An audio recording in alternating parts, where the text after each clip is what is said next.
नमस्कार, मैं वंदना, आप देख रहे न्यूज़ रांची मेल। इस वक्त मैं मौजूद हूँ राजभवन के पास। आपको बता दें कि दफादार चौकीदार जो कि कई दिनों से सड़क पर आंदोलन कर रहे थे अपनी मांगों को लेकर, और आज ये शुरू कर दिए हैं, दफादार चौकीदार शुरू कर दिए हैं जेल भरो अभियान। सीधा इनसे जुड़ते हैं, जानते क्या कुछ खास है, क्या कुछ खास है जो कि आप लोग आंदोलन शुरू कर दिए हैं जेल भरो अभियान। जी, झारखंड के चौकीदार दफदारों के साथ अन्याय हुआ है।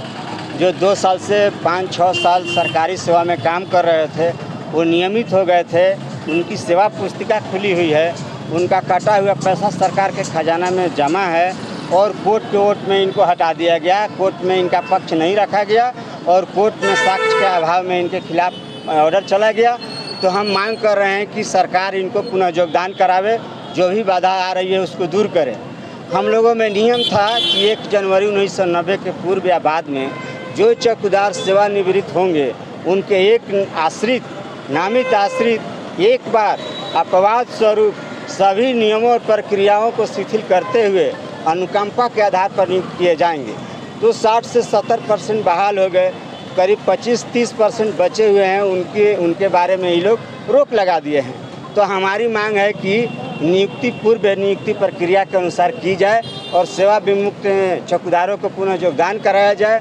और सबसे बड़ी बात है कि इन्हीं के रिक्त वीटों पर राज्य सरकार विज्ञापन निकाली है और यहाँ अनर्थ ये हुआ है कि अनुकंपा का जो बीट खाली है, जो चौकीदार 6 महीना पहले मरा है और उसकी आवेदन देने की अवधि समाप्त नहीं हुई है, उसके पद पर भी ये विज्ञापन निकाले हैं।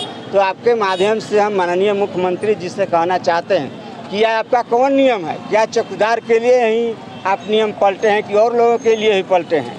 और मैं इनको चुनौती देता हूं कि अगर ये एक केस भी बता दे किसी सरकारी विभाग में दूसरे कि अनुकंपा की अवधि समाप्त नहीं हुई हो और उस पर विज्ञापन निकाले हों। और इनके जो संयुक्त गृह सचिव हैं राधे श्याम जी, वो आए थे वार्ता में जब हम विधानसभा का घेराव किए थे, तो उन लोगों का कहना था कि विज्ञापन के थ्रू आना होगा।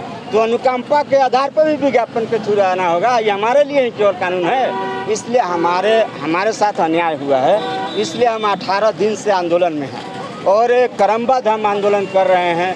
हम 8 रोज धरना प्रदर्शन किए, इसके बाद विज्ञापन की प्रति जलाए, काले मुंह पर काला पट्टा बांधकर सत्याग्रह किया, झारखंड विधानसभा का घेराव किया, मुख्यमंत्री आवास का घेराव किया और हम जेल भरो अभियान चला रहे हैं। आज हमारा दूसरा दिन है, तो हमको ये लोग गिरफ्तारी नहीं कर रहे हैं। हम गिरफ्तारी देने आए हैं, तो हम अब कानून तोड़ेंगे, हम रोड जाम करेंगे, उनको गिरफ्तार करना पड़ेगा।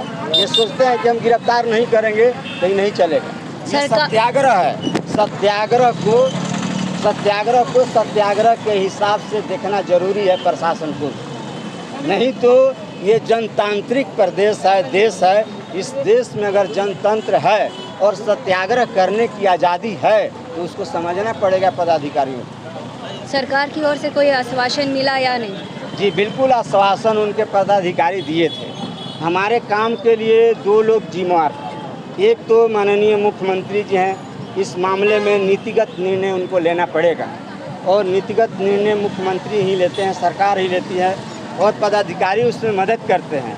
तो इस प्रदेश के जो गृह सचिव हैं इस काम में वो मदद कर सकते हैं। तो हम दोनों लोगों से बातचीत करना चाहते हैं। और जब हम विधानसभा का घेराव किए थे तो मुझको आश्वस्त किया गया था कि 1 अगस्त को वार्ता होगी गृह सचिव से, लेकिन वार्ता आज तक नहीं हुई। तो ये बात हमको समझ में नहीं आ रही है कि आखिर सरकार कर क्या रही है। रणनीति तय करेंगे, लेकिन अभी हमारा जेल भरो अभियान चलेगा। हमारे जितने साथी रहेंगे जेल में जाएंगे और गिरफ्तारी देंगे, ये सत्याग्रह का ऐलान है और इस पर हम लोग विचार करके ही कोई निर्णय ले सकते हैं। आगे हमने अभी कोई निर्णय नहीं लिया है कि इसके अलावा हमको आगे क्या करना है। आपका परिचय? मेरा नाम कृष्ण दयाल सिंह है, प्रदेश अध्यक्ष झारखंड राज्य दफदार चौकीदार पंचायत। सेवानिवृत्त चौकीदार हैं।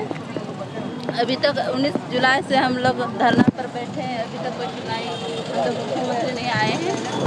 और कल हम लोग जेल चलो अभियान का चलाए थे, तो अभी हम लोग के मुख्यमंत्री अभी तक बातचीत करने के लिए नहीं आए हैं, कोई आश्वासन नहीं दिया है। इसलिए हम लोग का जेल चलो अभियान चलते रहेगा।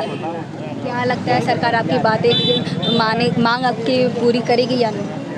अभी तक कोई वार्ता नहीं हुआ है। अभी तक कोई वार्ता नहीं हुआ है। आप लोग कब से प्रदर्शन में लगे हुए हैं? पहले भी आश्वासन दिया गया और अभी तक कोई वार्ता नहीं हो, तो क्या लगता है सरकार कितने हद तक आपकी मांगों को पूरी करेगी या नहीं? लगता है कि हम लोग का आशा है कि पूरी करेगी। परिचय आप? सविता मराठी। हमारे साथ दफादार चौकीदार जिनका कहना है कि अगर इनकी मांगें पूरी नहीं होगी तो इसी तरह से ये आंदोलन करते रहेंगे। ऐसे खबरों के लिए बने रहे न्यूज़ रांची के साथ। धन्यवाद।